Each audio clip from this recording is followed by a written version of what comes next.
Welcome back, book sniffers, and today we've got something very special for you because we're going to be leaving our small independent bookshop here in Frome, Somerset, and heading into the countryside of neighbouring Dorset on a literary pilgrimage. We'll be visiting ancient forgotten churches, stepping through remote villages where artistic communities coalesced in the 1930s.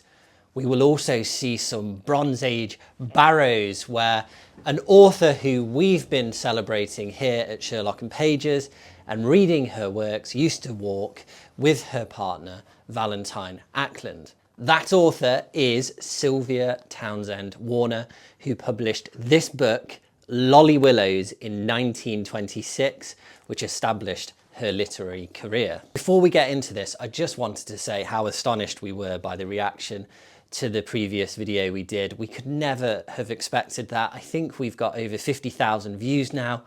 We topped 8,000 subscribers. I think we only had around three and a half before the last video.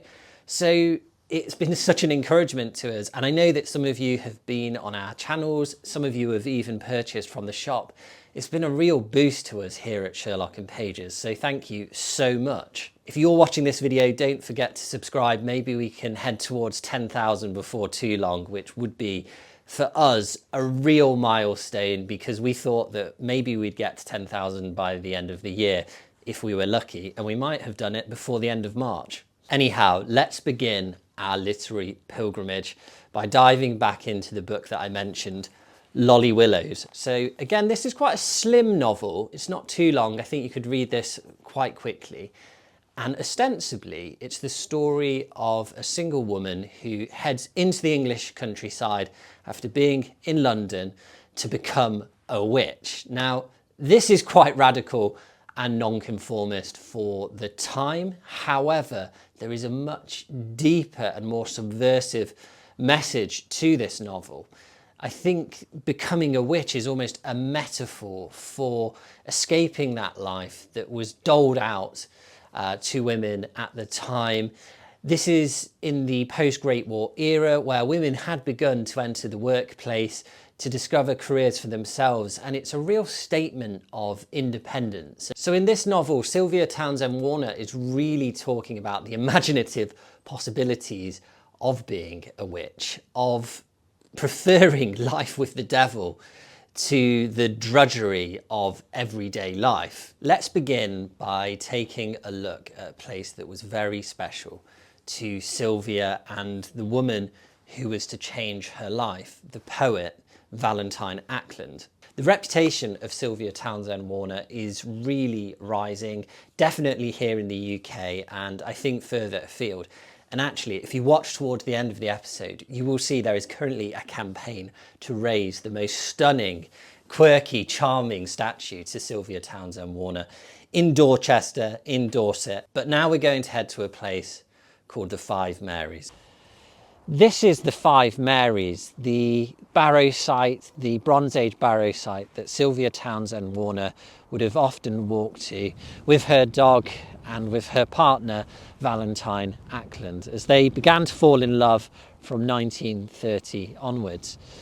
Valentine was a poet in Chaldon Herring, or East Chaldon, just below us here, and was drawn to a community, a bohemian coterie of artists and writers, sculptors, which Sylvia Townsend Warner was to join as she bought a house here, originally as a weekend retreat from London.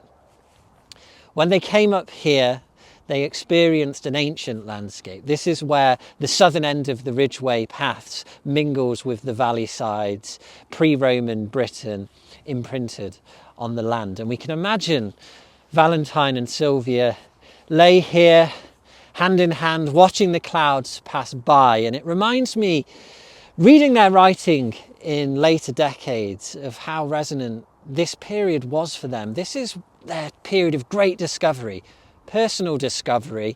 Sylvia making that decision to move down to Dorset, to escape, to reinvent herself. And there's an essay by Virginia Woolf called Moments of Being.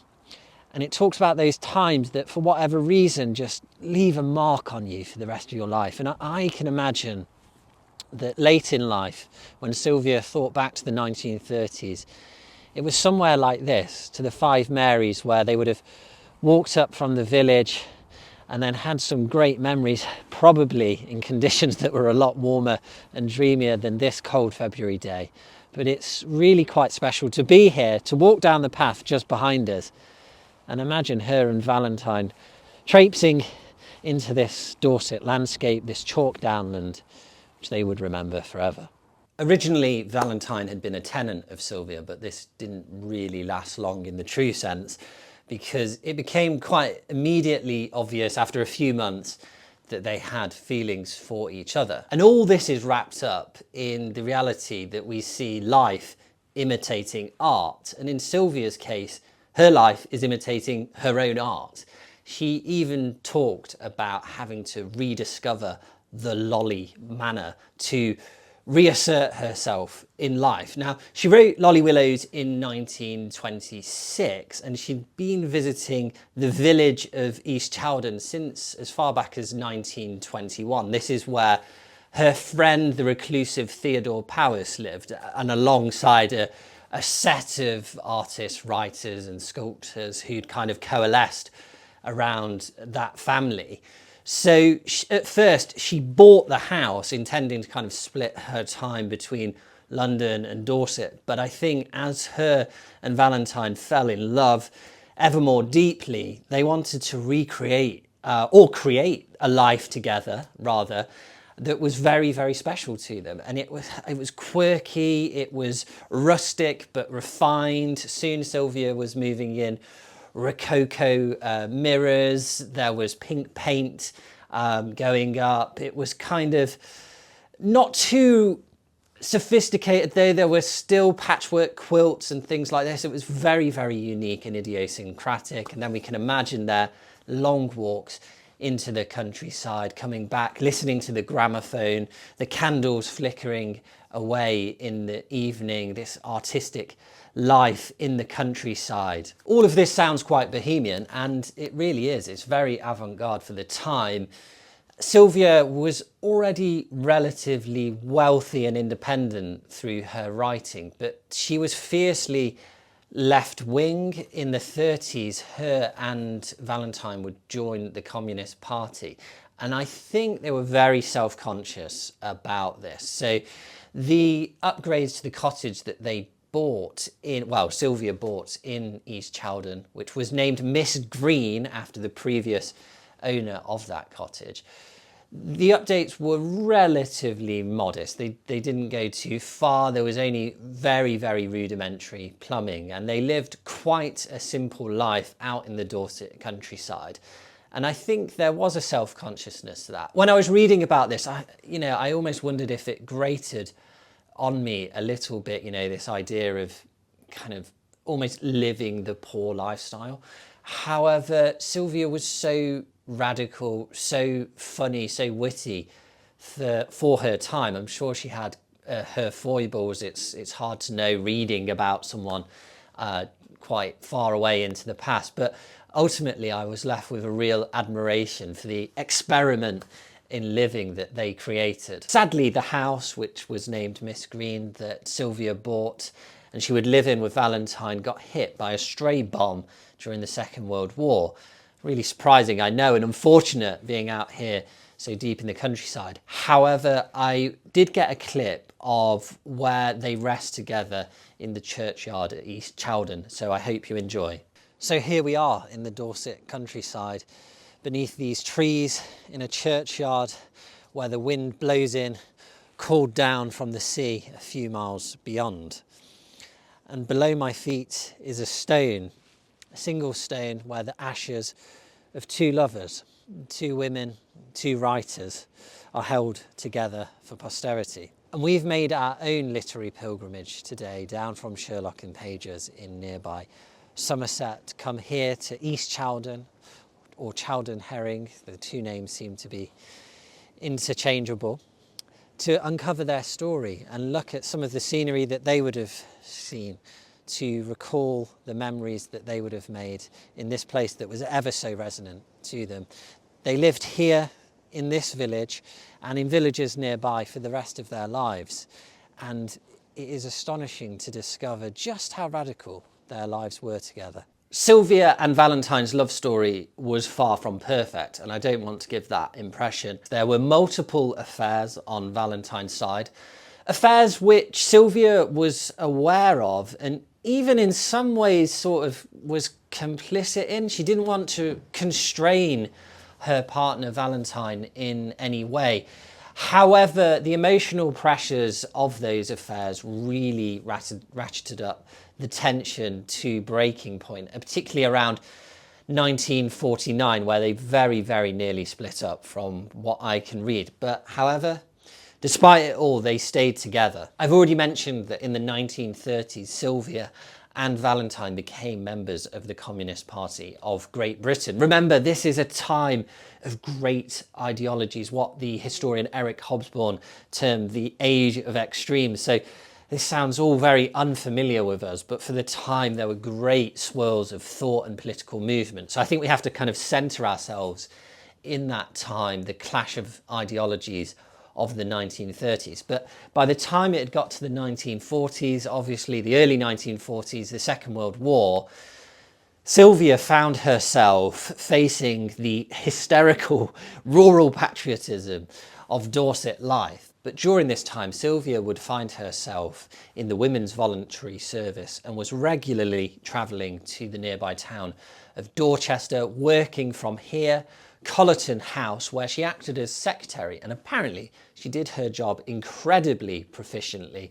She was very organised, and I'm sure she rolled up her sleeves and got stuck in observing the characters, which she actually was to write about in the New Yorker. And there was a thinly veiled name for the town of Dorchester, which she used in the New Yorker. I've got it written down here. I think it's something like Dunbridge or something.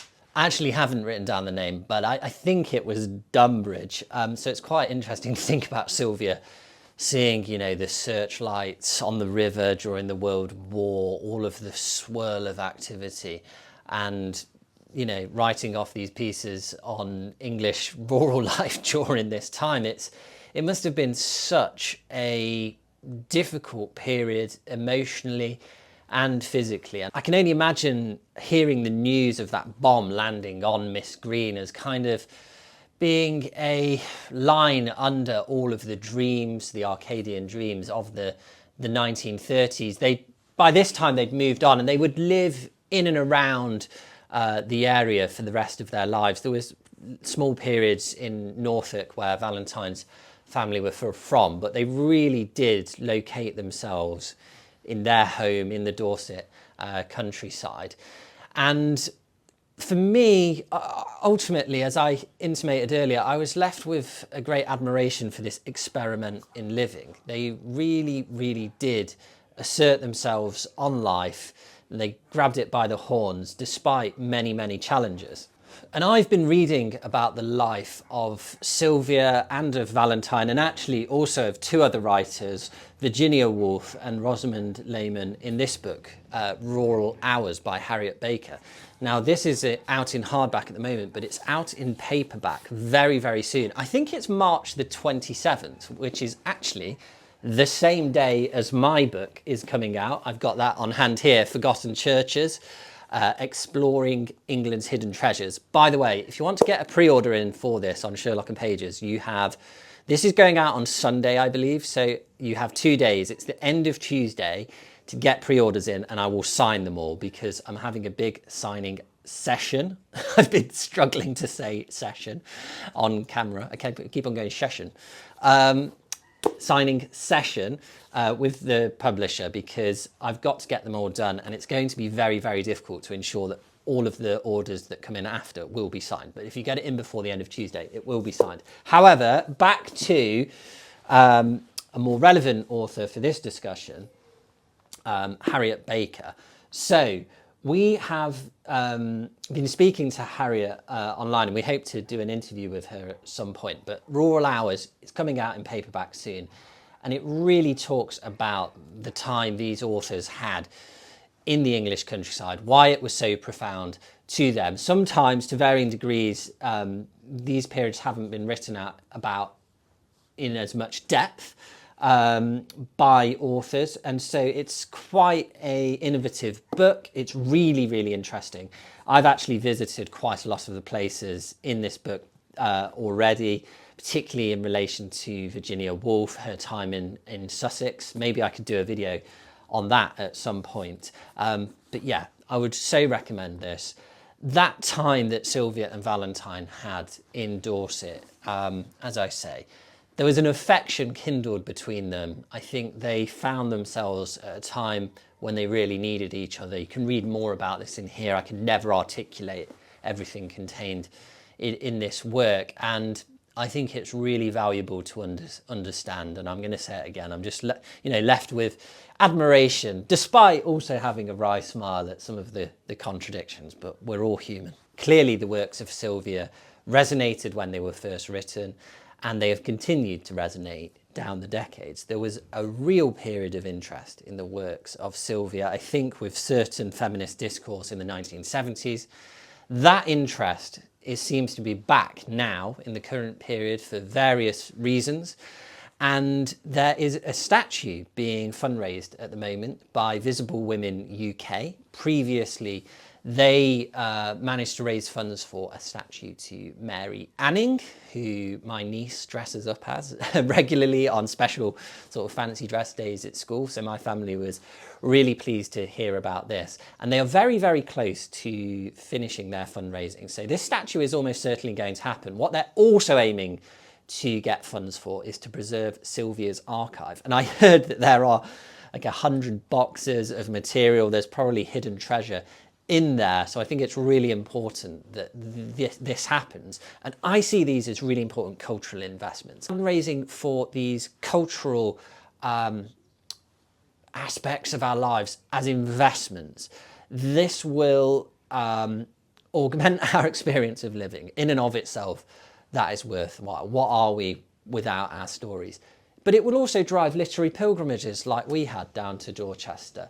It enriches our lives in so many ways. So I think that these types of fundraisers are really, really important and really valuable on a number of levels. So if you would like to, we will put the donation link into the section below the video.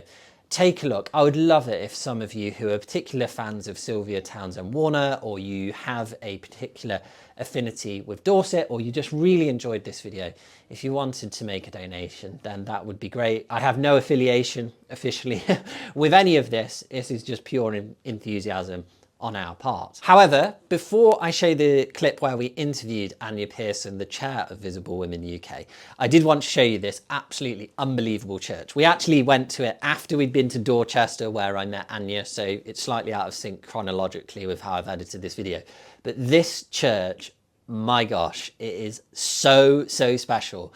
And if you want to see the landscapes of Thomas Hardy, then this is the church. Just take a look. We're just on our way to Chaldon Herring, which is where Sylvia Townsend Warner lived with her partner Valentine for many years. On our way there, we saw this church deep in the Dorset countryside at Wickham, and I couldn't help but show it to you because it looks like it's drawn straight out of a Thomas Hardy novel. It's now cared for by the Churches Conservation Trust, who look after many of these redundant churches across England. And it sits forlorn, lonesome in its field because, according to local tradition and folklore, the village that was once surrounding it fell away after the Black Death and it was abandoned. So there hasn't been regular worship here for 100 years now. I think it was maintained to some extent. It was carried on, but now it's no longer regularly used. However, there are some really interesting survivals inside. So let's take a look. If you follow me, you'll see in the graveyard there are also some really interesting tombs, some beautiful tombs. This one here, I believe, is 17th century. And if we take a look, there's actually some intricate carvings on it. And if you come around on this side, there is a skull with two little pieces of metal for its eyes there. Quite macabre. And if you turn around here, look at this view. The Dorset countryside. It's no wonder that this landscape has fired the imaginations of so many writers. There is what remains of a preaching cross here, which is probably from the 15th century, pre-Reformation certainly. Let's take a look inside. It's so small I have to watch my head here. I love exploring places like this. You come through into the interior. You'll see it's quite sparse in here, it's quite austere. As said, this hasn't been used regularly for so long, but it's still really atmospheric. And if we look up here, there's a medieval wall painting, probably 1400, St. Christopher with his staff. And then if you come down, so this nave is mainly 12th century. I should have said that. And this is a Norman doorway, blocked over. Below, these are actually late Saxon carvings, probably 10th century, suggesting there was a structure here long before this one even went up. Further down the nave, these arcade paintings around 1300s. I like the little glimpses of life here, maybe a couple of hundred years ago in the Georgian period. You've got this pulpit here, and if we come around, these little pegs for hats. You can imagine gentlemen, farmers, yeomen putting their hats on here, the local squirearchy. But that's no longer in active use. I adore coming to these places. For those who don't follow me on Instagram, you can find me there at English Pilgrim, and I spend so much of my time visiting churches like this for the quiet and the atmosphere, the calm. There are over 8,000 pre-Reformation churches in England, so it's difficult for me because when I'm driving along, I always have to stop off and take a look. So I hope you enjoyed that. I can't help but show a historic building or something like that in one of these videos, and I will probably continue to do so, so you can always skip by. But I think it adds to the sort of the value of the landscape, showcasing you these things, and hopefully you agree. Now we're going to go to an interview that I did with Anya Pearson, the chair of Visible Women UK, to hear about why the fundraising for that statue happened. Take a look. Okay, so it's a very cold morning here in Dorchester, in Dorset, and I'm here with Anya Pearson, who is the chair of Visible Women UK. Anya, could you tell us a little bit about what Visible Women UK is and the work that you do? Okay, cool. Yeah, no, I started Visible Women UK about 7 years ago when my daughter, who was an absolute Mary Anning fan, asked me to go and see a statue, and there wasn't one. And it was her kind of visceral response to that made me think, she's right, why isn't this woman got a statue? And it kind of just was born from that. So we raised a statue to Mary in Lyme Regis in 2022. Then I had a little bit of a break. I lay down in a dark room drinking gin for a while because it was quite stressful. And then I thought, Dorchester's my hometown, and it always really annoyed me that there were statues to 6 men, 1 dog, a horse and a queen, and not to any of these remarkable women that worked and did incredible things around Dorchester. So we've seen so much about Hardy already, but your next project is going to be about Sylvia Townsend Warner, who we've been hearing about today. Can you explain to us why Visible Women UK have chosen Sylvia as your next target to fundraise for a statue, I believe, right here? Yeah, on this spot, hopefully either here or just slightly off to one side, hopefully. Well, we didn't actually pick Sylvia, the community picked Sylvia. So we asked for nominations of these incredible forgotten women of Dorchester. And we thought we'd get like 5 or 6 really, interesting women, and then we would put it to a vote. We got over 50, which just blew our minds. So there's a book in there somewhere, but that's another project. And then we wait till... Shows how many great women are out there who are not perhaps noticed as much as they should be. Yeah, definitely. And historical right up to kind of modern day. I mean, our criteria was that the person, the woman that we wanted to celebrate had to be dead. Okay. So that was one of the criteria, and within a 25-mile radius. But yeah, we were just blown away.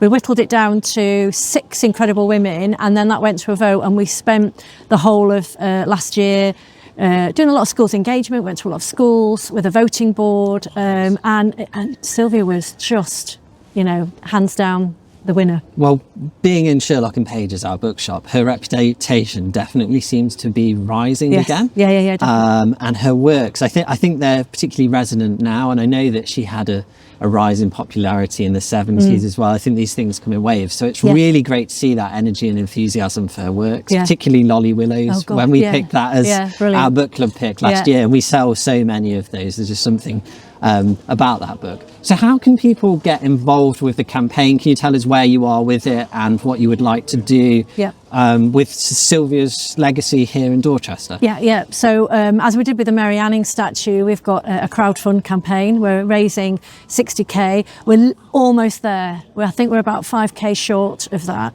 We really want to trigger that full 60k, because once we hit that, then we've got a stretch target of 10k, because we're partnering with the Dorset History Centre, and we're going to help archive her fantastic catalogue her fantastic archive. And she seems to have been a great diarist. I'm sure there's absolute treasure in there that needs to be cared for very carefully, particularly as her legacy grows. And there is, I hope I'm saying it right, a maquette of the statue, which I've seen, and she has a pile of books and a cat, which she's very fond of, and it's quite iconic. So this bench and statue is going to look tremendous and very charming. And it will stand here, right? Yeah. So you can come and sit and pontificate with Sylvia. The books, everything on there is going to be very symbolic. It'll be her first. She'll be holding Lolly Willowes. Oh, great. The second book will be, there's a really beautiful passage in one of her diary extracts where she stands just outside Boots, that used to also be a library, where she picked up Virginia Woolf's last book before, and there's this really beautiful, I'll share it with you, a really beautiful passage explaining how it felt like her child, this motherless child. Some really beautiful descriptive language around that. And then also the bottom book will be a collection of love poetry with Valentine Ackland, who was her partner, and between Sylvia and Valentine. Well, thank you so much, Anya. And we will put in the links in so that people can donate if they would like to, and they've enjoyed Sylvia's works. That would be a really nice nod to her and her reputation and all that she did in literary terms, and her experiments in living with Valentine. So radical for those times. Thanks for having us. We're now going to look around the rest of Dorchester, take it in, and then we're going to go and explore some other sites in Dorset related to Sylvia. Enjoy. So that brings to an end our literary pilgrimage to Dorset and all things Sylvia Townsend Warner. I really hope you enjoyed and will consider having a read of Lolly Willowes. I would just say, why do we stock a book like this? We're nature, landscape, history, heritage. I think it ticks many of those boxes as a book. Definitely evocative depictions of the English countryside. It's also quite a radical book. We also, on our door, we say we have books, gifts and mischief. So I think it's just so Sherlock and Pages, this book. It really fit in. And when we were looking at our fiction section, yes, we have many much more clearly environmental novels like The Overstory by Richard Powers, for example, or the Vintage Earth series. But I think that this just fits in so well with what we do. So I hope that you can understand why we've covered it. I will really hope to interview at some point Harriet Baker, who wrote this book, Rural Hours. We will have to go. So the statue, they're aiming to unveil it later in the year, December, so I will definitely go to that and record it for you if that happens.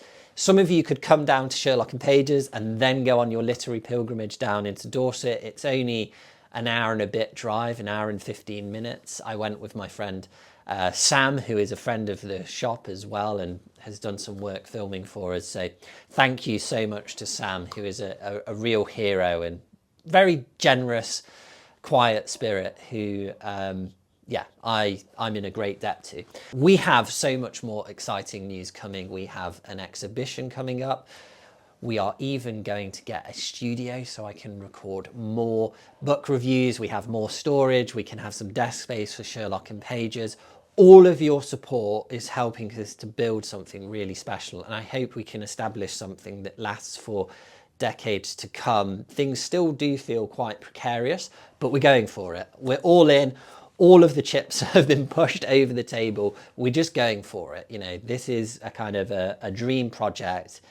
You know, it's full of risk, but you know, you only live once, basically. So thank you so much.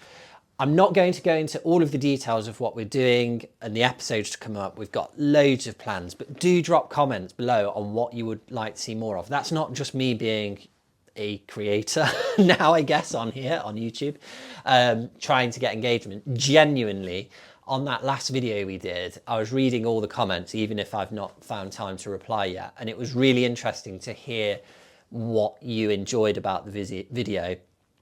Actually, there was kind of an impression that a lot of you enjoyed the sense of calmness to it, and just discussing passions about books in a, yeah, probably quite a gentle, calm kind of manner, which I think in this world is probably appreciated. So yeah, all those comments kind of going into, well, we're taking them into account. Of course, we'll obviously be leading from our own passions as well, but it feels like a really great conversation.